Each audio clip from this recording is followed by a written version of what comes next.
Lorsque, au mois d'avril, je pense, si mes souvenirs sont bons, 2022, oui, ça devait être fin avril, à l'occasion de l'entrée officielle de la République démocratique du Congo dans la communauté d'Afrique de l'Est, après la cérémonie, nous avons eu une discussion entre 4 chefs d'État, celui qui nous recevait à l'époque, qui était aux affaires, le président Uhuru Kenyatta, et puis les 2 présidents rwandais et ougandais, ainsi que moi-même. Donc nous avons eu cette réunion où les grandes lignes ont été décidées, c'est-à-dire, je rappelle rapidement, qu'on devait mettre fin à l'activisme des groupes armés, tous, quels qu'ils soient, et on les avait catégorisés. Il y avait des groupes armés locaux, donc de Congolais, compatriotes, et puis il y avait des groupes armés étrangers, mais tous étaient actifs en République démocratique du Congo, et non seulement déstabilisaient la région de l'Est du Congo, mais également les pays voisins.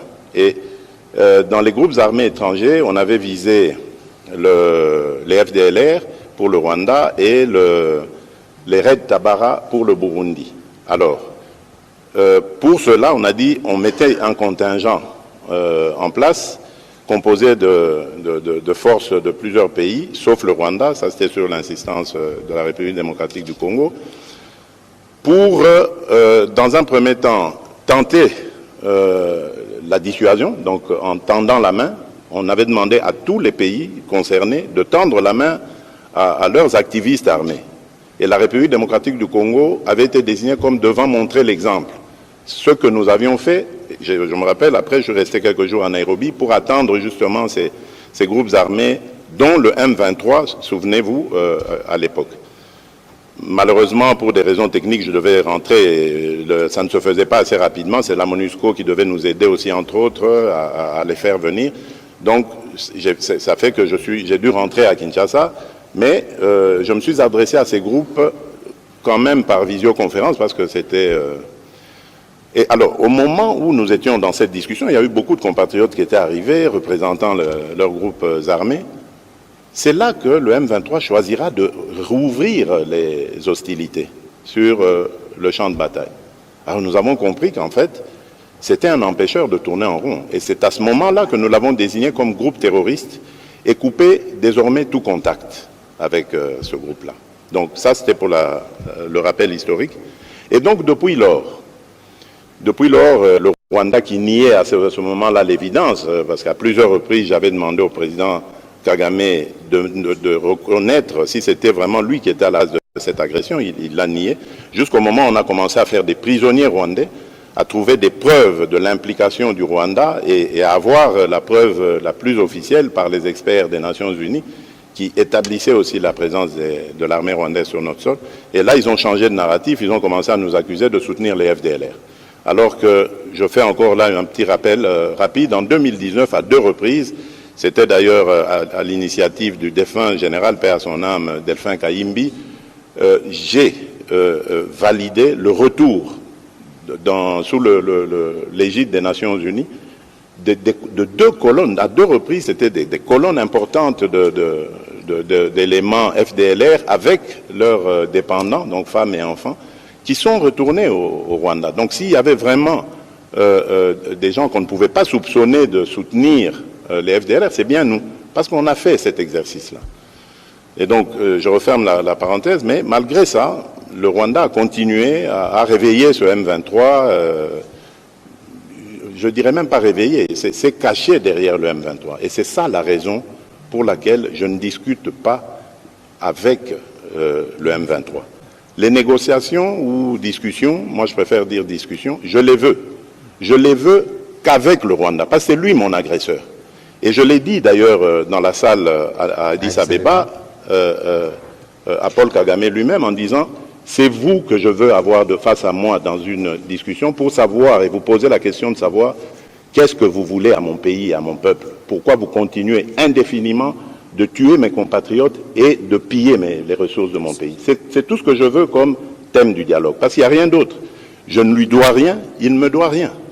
Mais il doit simplement m'expliquer pourquoi est-ce qu'il s'acharne à massacrer mes compatriotes de cette manière, injustement, depuis tant d'années, et pourquoi est-ce qu'il continue systématiquement à piller les ressources minières et autres, parce qu'on ne parle pas de l'agriculture, Mais notre thé, notre café va aussi au Rwanda et quand il arrive là-bas, il est estampillé Made in Rwanda, alors que c'est le produit du vol des Congolais, du sol congolais.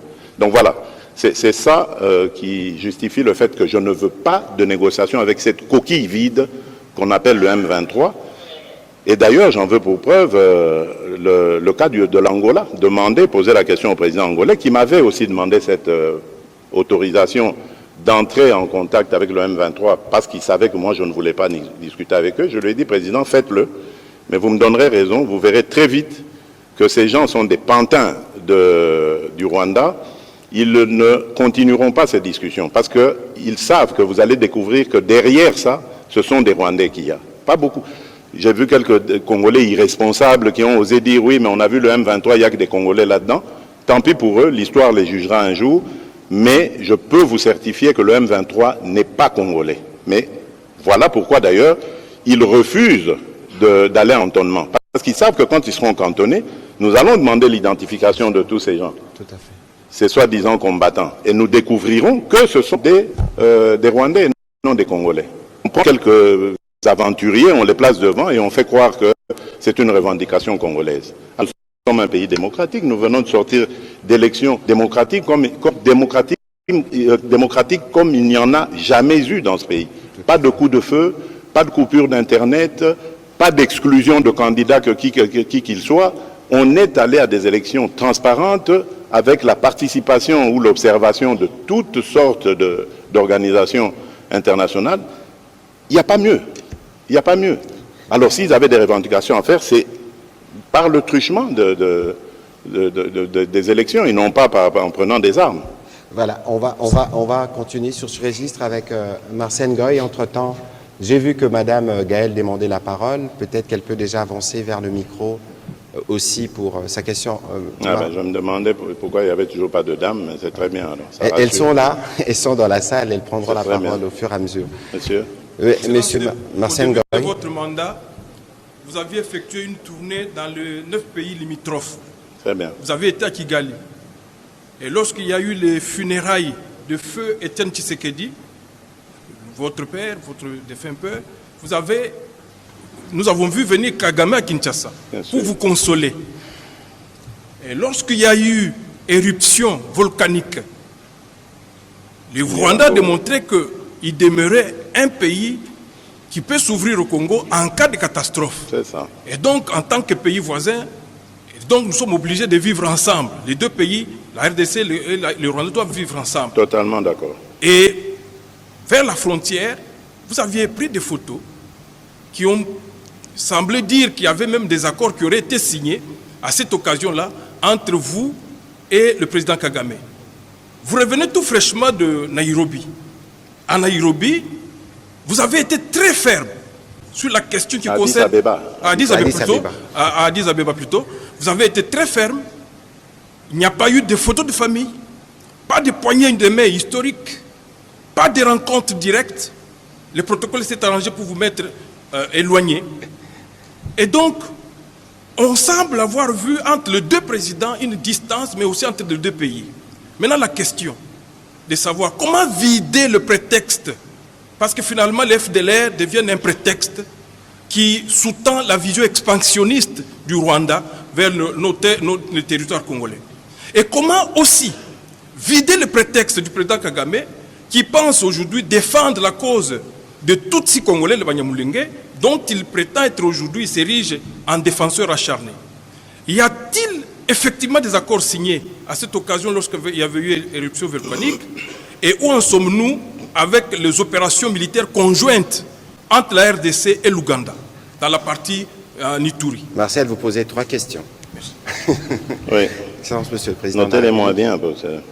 Bon, d'abord, très vite, je vous dis, ce qui s'était passé au moment auquel vous faites allusion à Goma, ce n'était pas des accords, c'était un MOU. C'est en anglais, c'est une abréviation anglaise qui veut dire en français Mémorandum d'entente.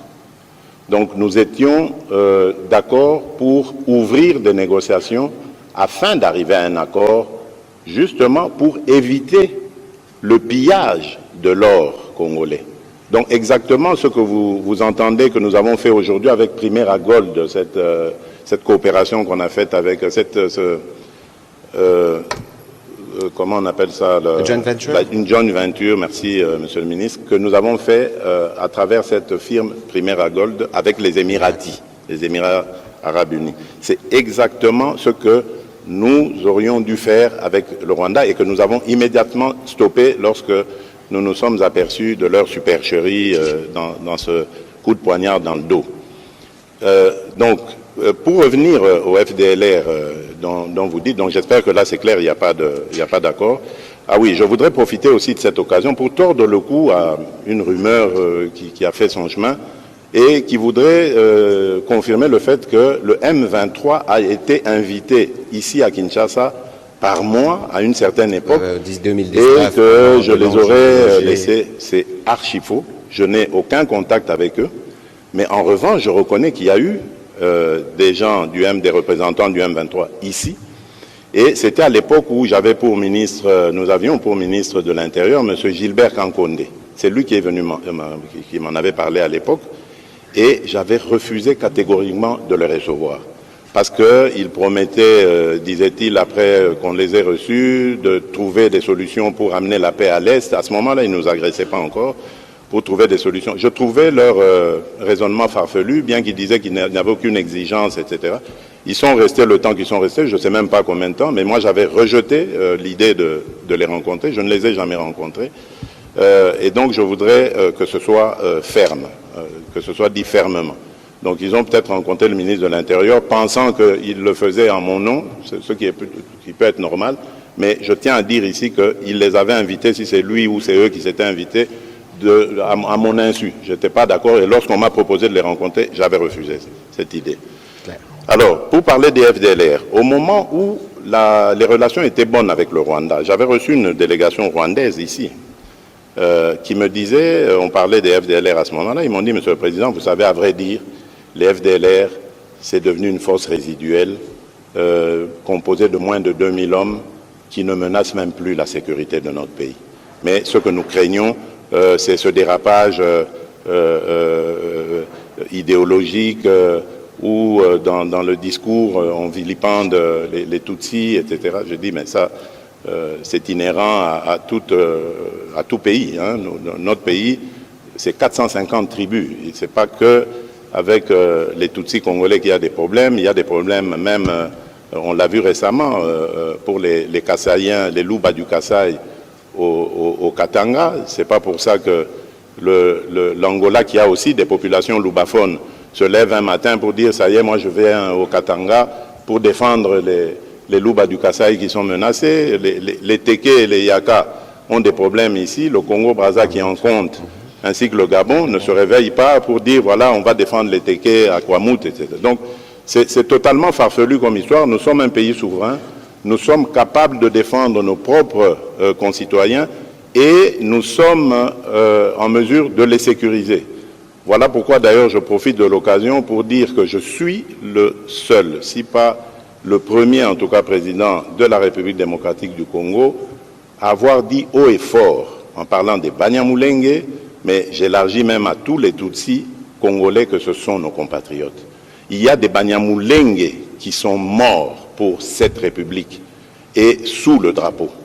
Donc, j'en ai assez de ce discours qui consiste à discriminer ces populations et à donner ainsi l'occasion à des régimes barbares comme celui du Rwanda de nous envahir, sous de fallacieux prétextes d'ailleurs. Parce que je dois attirer ici l'attention de tout le monde, et c'est très dangereux d'avoir ce genre de discours. Vous faites le tapis de ce régime criminel du Rwanda, parce que ce régime, figurez-vous, il a aussi des Hutus qui travaillent à sa cause. Il a aussi des Wazalendo qui travaillent à sa cause, qu'il a fabriqués. Et il envoie ces gens traquer, violenter, massacrer des Tutsis pour dire, ah, vous voyez, les Tutsis sont en danger. Donc, méfiez-vous, chers compatriotes, je ne veux pas que dans la République démocratique du Congo, que je dirige, grâce à vos suffrages, qu'il y ait de la discrimination. Tant que je serai président de ce pays, aucun citoyen de ce pays, aucune communauté tribal, ethnique de ce pays ne sera discriminé. Je tiens à le dire haut et fort et je ne m'arrêterai pas là. Autre chose, nous avons dit haut et fort, et d'ailleurs depuis lors, on a arrêté même un officier, que dans l'armée, nous ne voulons pas de collaboration de près ou de loin avec les FDLR. Et que tout officier qui s'exposerait à ce genre de méfaits sera poursuivi, condamné. Et c'est le cas. Il y a un général qui a été arrêté pour soupçon. Donc on n'a pas encore confirmé, mais il est soupçonné d'avoir collaboré avec les FDLR. Donc c'est pour vous dire que ce n'est pas par peur du Rwanda que nous le faisons. Vous avez parlé des 9 voisins que j'ai été visiter. Là encore, je crois que je dois être le seul, ou en tout cas le premier président de la République démocratique du Congo à l'avoir fait. J'avais promis à tous mes voisins en ce temps-là que de chez moi, au Congo, je n'entretiendrai jamais une dynamique, une force quelconque qui déstabiliserait mes voisins. J'y tiens, malgré l'hostilité qu'il y a aujourd'hui à l'égard du Rwanda, du Rwanda plutôt à notre égard. Peu importe, je reste convaincu par cela. Parce que moi, la guerre, je n'ai pas été formé dans ce moule-là. Moi, je connais la paix, je connais le développement, je connais la fraternité, je connais la solidarité. C'est là, dans ces domaines, que je suis à l'aise et non pas dans les domaines de guerre. Mais cela ne veut pas dire que si on nous la cherche, on ne la trouvera pas. Si on veut la guerre, on fera la guerre. Ça, il n'y a aucun problème. Parce qu'il faut qu'on se défende. Nous connaissons les intentions aujourd'hui de certains de nos ennemis. Nous n'allons pas les laisser faire. Et je crois qu'ils ont commencé même à sentir que le Congo qui se défend aujourd'hui n'est pas celui d'hier. Voilà.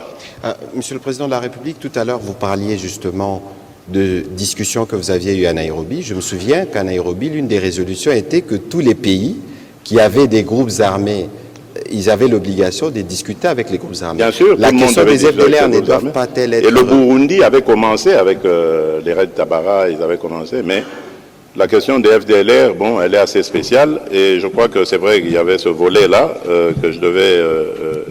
pour moi, les FDLR, forces résiduelles, d'accord, ce sont des combattants de 1994. 94 qui ont l'âge du président Ça fait 30 Kagame, ans exactement aujourd'hui. À mon avis, c'est des grands-pères. Donc je ne crois pas qu'avec ce statut, ils peuvent encore menacer la sécurité du Rwanda. Mais qu'à cela ne tienne, nous sommes prêts à tout faire pour ôter ce prétexte au Rwanda qui justifie justement la présence de ces gens. Vous savez que le Rwanda a même fabriqué ses propres FDLR. Donc c'est-à-dire les éléments qu'on a renvoyés chez eux, ils les ont désendoctrinés et réendoctrinés à leur manière pour les renvoyer au Congo. Comme ça, leur présence au Congo va continuer à justifier l'intention ou l'agression dont ils font preuve. Et donc, et ça, ce ne sont pas des paroles en l'air. Ce que je dis, ça peut être vérifié dans les annales des Nations Unies. C'est de là d'ailleurs qu'on a eu les éléments. Donc c'est pour vous dire que nous sommes déterminés à ramener la paix dans ce pays et nous réussirons à le faire. Nous allons le faire, quels que soient les atermoiements du Rwanda. Avant de prendre la question de Mme Gaëlle, il y avait un dernier volet dans la question de Martial qui demandait comment évoluer les opérations militaires avec l'Ouganda, je pense, dans le Grand Nord. Ah oui, mais très bien, très bien, très bien. Jusque-là, en tout cas, je crois qu'on a mis sérieusement en difficulté les ADF, parce que, bon, rappelez-vous, c'est pour combattre les ADF que nous avons décidé de cette mutualisation de forces contre, justement, ces terroristes. Donc, pour les combattre. Donc, ça se passe bien, il n'y a rien à dire de ce côté-là, la collaboration est parfaite jusque-là. Très bien. Madame Gaëlle Kibungu. Excellence, après, ce sera Monsieur Madame le Pamela Président, Munazo. bonsoir. Je suis très honorée d'être en face de vous ce soir. Merci. Et je ne saurais me dissocier de mon âme d'épouse militaire qui vous dit merci pour votre fermeté, en tout cas vous tenez absolument à pacifier ce pays, Absolument. vous motivez les troupes et aussi vous rassurez les dépendants. Merci Bendele beaucoup pour Kouyaté, cela. comme c'est écrit. Voilà. Alors ce soir, j'aimerais parler de Goma et de ses alentours. Nous savons que la situation est sous contrôle des FARDC. Mais de l'autre côté, on sait que c'est des contrées où il y a beaucoup de population. Bien sûr. C'est des contrées vraiment occupées aujourd'hui de notre côté, et votre option militaire, puisqu'aujourd'hui vous êtes déterminés à y aller jusqu'au bout, à en finir avec l'ennemi, pas de négociation jusque-là. Certains pourraient le dire, vous êtes un peu entre le marteau et l'enclume. Ça veut dire, comme commandant suprême des armées, vous êtes obligé de tenir ferme dans cette option militaire, mais de l'autre côté, comme père de famille, vous avez des populations entières à protéger. J'aimerais bien savoir ce soir, pouvez nous dire jusqu'où comptez-vous aller en ce qui concerne l'option militaire? Oui, merci madame, la question très intéressante. Je voudrais d'abord dire ici, à l'intention ou à l'attention plutôt de nos compatriotes sinistrés, déplacés de guerre, que l'État ne les a pas oubliés, le gouvernement ne les a pas oubliés, le président de la République ne les a pas oubliés. Ils demeurent dans nos pensées et dans nos priorités. D'ailleurs, nous venons de décaisser récemment au gouvernement un montant en milliards de francs congolais pour justement leur assistance. Comme je l'ai dit, la priorité des priorités reste leur retour dans leur localité d'origine. Mais vous comprendrez qu'à ce stade, c'est très difficile de procéder à cet exercice parce que ces localités sont encore occupées. Alors, j'ai entendu ci et là, surtout de la part d'opposants, oui, mais ça fait longtemps que Bunagana est occupé, ça fait ceci. Non. Vous savez, ce qui se passe aujourd'hui en République démocratique du Congo, ce sont des douleurs d'enfantement d'un nouveau Congo. Nous ne voulons pas qu'ils partent simplement géographiquement et puis ensuite on remet nos populations pour que demain ils reprennent les mêmes aventures. Nous voulons une paix définitive. Voilà pourquoi nous parlons de montée en puissance de notre armée, comme jamais il y en a eu. Nous avons dépensé déjà des milliards de dollars pour que cette armée arrive à ce niveau aujourd'hui. Ce n'est pas terminé, on va continuer ça. Parce que la meilleure manière, la meilleure attaque, comme on dit, c'est la défense. Donc nous devons avoir une force suffisamment dissuasive pour décourager des aventuriers comme Paul Kagame, par exemple, aujourd'hui, à l'avenir, de venir jouer en République démocratique du Congo. Voilà. Donc ça, c'est le premier objectif que nous visons. C'est pour ça que c'est très important de prendre le temps qu'il faut. Donc on ne va pas libérer Bunagana pour le libérer pour qu'après on retombe dans les mêmes travers. Ensuite, il faut parler, que les populations se parlent. Il faut sortir ces démons, mais une fois pour toutes, de la division. Parce que ce sont à cause justement de ces tensions interethniques, intercommunautés, qui font que le Rwanda a trouvé prétexte pour demeurer au Congo, déstabiliser la République démocratique du Congo et continuer le pillage de nos ressources. Parce qu'en fait, c'est ça la visée. Le Rwanda aujourd'hui s'est construit grâce aux ressources. N'ayons pas honte de le dire, c'est une vérité. C'est grâce aux ressources volées à la République démocratique du Congo. Ils n'ont aucune industrie, demandez-leur. D'ailleurs, j'ai vu une fois, on posait la question au président Kagame, il a été incapable, il parlait d'une société de montage de tablettes, de choses. Enfin, c'est pas avec ça que vous développez un pays. Donc, vous comprenez que c'est le fruit du pillage de nos ressources, tant minérales que agricoles.